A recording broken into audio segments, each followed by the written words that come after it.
Hello everyone, welcome back to my channel kids learning fun. बच्चों, आज हम discuss करने वाले हैं यूकेजी इंग्लिश ग्रामर सेक्शन।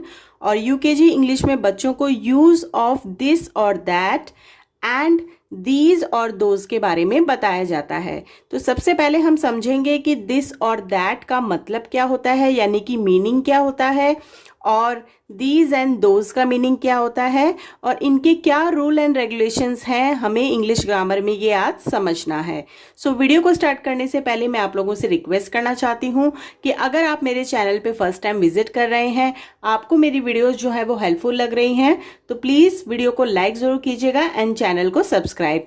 साथ ही साथ अगर आपके रिलेटिव्स में कोई बच्चा यूकेजी क्लास में पढ़ता है तो प्लीज़ ये वीडियो उनके साथ ज़रूर शेयर कीजिएगा ताकि उनको भी हेल्प मिल सके। तो चलिए समझते हैं यूज ऑफ दिस और दैट एंड दीज और दोज। तो हम यहाँ पे सबसे पहले समझेंगे इनके मीनिंग। दिस, THIS, दिस का मतलब होता है यह, और THAT, दैट का मतलब होता है वह। यानी कि दिस का यूज यह एक पेन है, यानी कि पास में जो चीज रखी गई है उसके लिए हम लोग यूज करेंगे दिस, और जो चीज दूर है उसके लिए हम लोग दैट का यूज करेंगे। तो यहाँ पे कुछ डेफिनेशन भी है तो वो भी समझेंगे। दिस कहाँ यूज करते हैं? Use for singular thing and near to us. जैसा कि मैंने पहले बताया आपको कि जो पास की चीजें होती है उसके लिए दिस का यूज किया जाता है, और सिंगुलर थिंग के लिए यानी कि वन थिंग के लिए। और दैट का यूज हम लोग कहाँ करते हैं? यूज फॉर सिंगुलर थिंग, यानी कि सिंगुलर थिंग के लिए, यानी कि एक चीज के लिए यूज करते हैं, और फार टू अस, जो हमसे दूर होती है उसके लिए। तो सिंपल सा हमें ये समझना है कि दिस का यूज हम लोग पास की चीजों के लिए और एक के लिए यूज करते हैं, और दैट का यूज हम लोग सिंगुलर थिंग और हमसे जो दूर रखी गई है चीजें उसके लिए यूज करते हैं। तो चलिए इसकी वर्कशीट को अब हम करते हैं। फर्स्ट वर्कशीट है हमारी यहाँ पे बनी है एक pencil. Dash is a pencil, यानी कि जो डैश यहाँ पे लिखा है, ब्लैंक जो हमने यहाँ पे लगाया है उसके पास में है ये बिल्कुल। तो हमें यहाँ पे क्या लगाना है? This, THIS, this is A pencil. यहाँ पे एक बॉल है और बिल्कुल पास में है, तो हम लिखेंगे दिस इज ए बॉल। तो यहाँ पे हमने बनाई है एक चेयर, और चेयर जो है वो बिल्कुल पास में है इसके, तो लिखेंगे दिस इज ए चेयर। तो आई होप आपको दिस का जो कंसेप्ट है वो समझ आ गया होगा। चलिए अब दैट से रिलेटेड एक वर्कशीट को हम लोग कर लेते हैं। नेक्स्ट वर्कशीट है हमारी यहाँ पे। Dash is a tree, tree जो है वो दूर है यहाँ से, तो यानी कि दूर है, तो दूर के लिए हमें क्या यूज करना है बच्चों? दूर के लिए हमें यूज करना है दैट, और दैट की स्पेलिंग होती है THAT, दैट। यहाँ पे हमने एक कप की पिक्चर ड्रॉ की है, और कप की पिक्चर भी दूर है, यानी कि इससे काफी दूर है, तो हम लिखेंगे दैट इज ए कप, वह एक कप है। अब यहाँ पे भी डैश दिया गया है और की जो है वो बहुत दूर बनाई गई है, तो अगेन हमें लिखना है दैट इज ए की। चलिए नेक्स्ट वर्कशीट को देख लेते हैं। यहाँ पे जो वर्कशीट हमें दी गई है वो बिल्कुल पास में है, पिक्चर ब्लैंक के साथ में है, तो हम लिखेंगे दिस इज एन आइसक्रीम। अब जो काइट की पिक्चर ड्रॉ करके दी गई है वो है दूर, तो दूर के लिए हमें क्या यूज करना है? जल्दी बताओ। दूर के लिए हमें यूज करना है दैट। लास्ट में हमें पिक्चर ड्रॉ करके दी गई है मून की, और मून कहाँ है? पास में है, तो हम लिखेंगे this is A moon.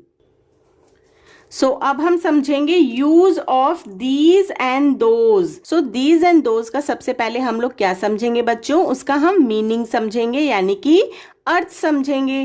These का मतलब होता है ये, और दीज का क्या रूल है?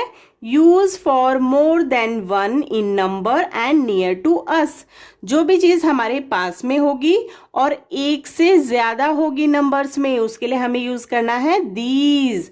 और दोज का मतलब होता है वे, यानी कि दूर की बात होगी लेकिन वन से ज्यादा होगी चीजें तब। तो इसका क्या है? Use for more than one in number and far to us. दोनों में कॉमन चीजें क्या हैं? एक से ज्यादा होनी चाहिए, लेकिन अगर पास की बात हो रही है तो दीज लगाएंगे, और एक से ज्यादा है और दूर की बात हो रही है तो हमें लगाना है दोज। तो चलिए इसको भी हम समझेंगे आगे। सो यहाँ पे हमने एक बॉय की पिक्चर ड्रॉ की है और बॉय के बिल्कुल पास में है और कितने फ्लावर्स हैं 1 2 3 4 फ्लावर्स हैं। तो हम लिखेंगे दीज आर फ्लावर्स। नेक्स्ट में जो बॉल बनी है वो 3 बॉल्स हैं और बहुत दूर बनी है तो हमें लिखना है दोज। तो पास के लिए दीज लगाना है अगर प्लूरल फॉर्म में है यानी कि 1 से ज्यादा है, और दोज हमें तब लगाना है जब पास में नहीं है, दूर है और 1 से ज्यादा चीजों की बात हो रही है। तो यहाँ देखो दिस और दैट और दीज और दोज से रिलेटेड हम यहाँ पे देखेंगे। यहाँ पे 1 कप बना है और पास में है तो लिखेंगे दिस इज ए मग। तो यहाँ पे मग की पिक्चर ड्रॉ की गई है और बिल्कुल पास में है तो हम लिखेंगे दिस इज ए मग। यहाँ पे 2 पिक्चर्स ड्रॉ करके दी गई हैं तो लिखेंगे दीज आर मग्स। अब यहाँ पे जो है वो बहुत दूर बना है मैंगो तो लिखेंगे दैट इज ए मैंगो। और नेक्स्ट पिक्चर हमें दी गई है 3 मैंगोज की और दूर हैं तो लिखेंगे दोज आर मैंगोज।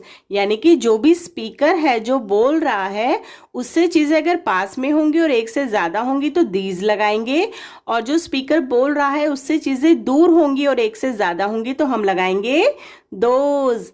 सो यहाँ पे हम करेंगे वर्कशीट यूज ऑफ दीज। तो यहाँ पे 2 बकेट्स बनाई गई हैं और बिल्कुल पास में है तो हमें क्या लिखना है दीज आर बकेट्स। यहाँ पे 2 हैट्स बनाई हैं और बिल्कुल पास में है तो हम लिखेंगे दीज आर हैट्स। यहाँ पे 2 शिप्स हैं और बिल्कुल पास में है तो अगेन हमें लिखना है दीज आर शिप्स। 2 प्लांट्स है यहाँ पे और पास में है तो हम लिखेंगे these are plants. These are plants. Next है हमारा यहाँ पे यूज ऑफ दोज के लिए हमने कुछ वर्कशीट तैयार की है। तो पहली वर्कशीट है हमारी डैश आर अम्ब्रेलाज। अम्ब्रेलाज कहाँ है, दूर बनी है, इस ब्लैंक के पास नहीं है तो दूर के लिए, और मोर देन 1 नंबर्स हैं तो हम लिखेंगे दोज। यानी कि वे अम्ब्रेलाज हैं, वे छतरियां हैं। यहाँ पे 2 डक्स बनी है और दूर बनी है तो अगेन हमें लिखना है THOSE those. Here we have 3 candles और फार हैं यानी कि दूर हैं तो हमें लिखना है THOSE दोज आर कैंडल्स। तो चलिए यहाँ पे हम दिस दैट दीज और दोज से रिलेटेड कुछ वर्कशीट्स को कर लेते हैं। तो यहाँ पे एक बॉय की पिक्चर ड्रॉ करी है और बिल्कुल पास में है उसके ब्लैंक और लिखा है इज ए बॉय। तो बिल्कुल पास में है और सिंगुलर पर्सन है तो हम लिखेंगे दिस इज ए बॉय। यहाँ पे एप्पल्स की पिक्चर ड्रॉ की है, 3 एप्पल्स हैं और दूर बने हैं तो हमें क्या लगाना है बच्चों, दोज, क्योंकि दूर की बात हो रही है तो हम लिखेंगे दोज आर एप्पल्स। यहाँ पे बिल्कुल पास में कैट है और सिंगल है यानी कि 1 कैट की बात हो रही है तो हम लगाएंगे this is a cat. Next picture हमें यहाँ पे 3 काइट्स की दी गई है और बिल्कुल पास में है तो हमें लिखना है दीज, क्योंकि पास की चीजों के लिए और मोर देन 1 थिंग के लिए हमें लगाना है दीज। अब यहाँ पे 2 बैट की पिक्चर ड्रॉ करके दी गई है और लेकिन ये दूर है तो हम लगाएंगे दोज। तो आई होप आज की वर्कशीट जो है वो बच्चों आपको अच्छे तरीके से समझ आ गई होगी। सो आज हम लोगों ने डिस्कस किया था use of this that these और दोज। चलिए इसको एक बार रिकैप कर लेते हैं यानी कि रिवाइज कर लेते हैं। दिस का मतलब होता है यह है, और दिस का यूज हम लोग सिंगुलर थिंग के लिए और पास की चीजों के लिए यूज करते हैं। दैट का मतलब होता है वह, और दैट का यूज हम लोग सिंगुलर थिंग के लिए और दूर की चीजों के लिए यूज करते हैं। इसके बाद था हमारा यूज ऑफ दीज और दोज। दीज का मतलब होता है ये, और दीज का यूज हम लोग मोर देन 1 नंबर और नियर टू अस के लिए यूज करते हैं यानी कि 1 से ज्यादा चीजों के लिए और पास के लिए। और दोज का मतलब होता है वे, और दोज का यूज हम लोग करते हैं मोर देन 1 इन नंबर और and far to us. So I hope आज की वर्कशीट जो है वो आप लोगों के लिए हेल्पफुल रही होगी। अगर वीडियो पसंद आई है तो प्लीज वीडियो को लाइक जरूर कीजिएगा and channel kids learning fun को सब्सक्राइब। Thank you.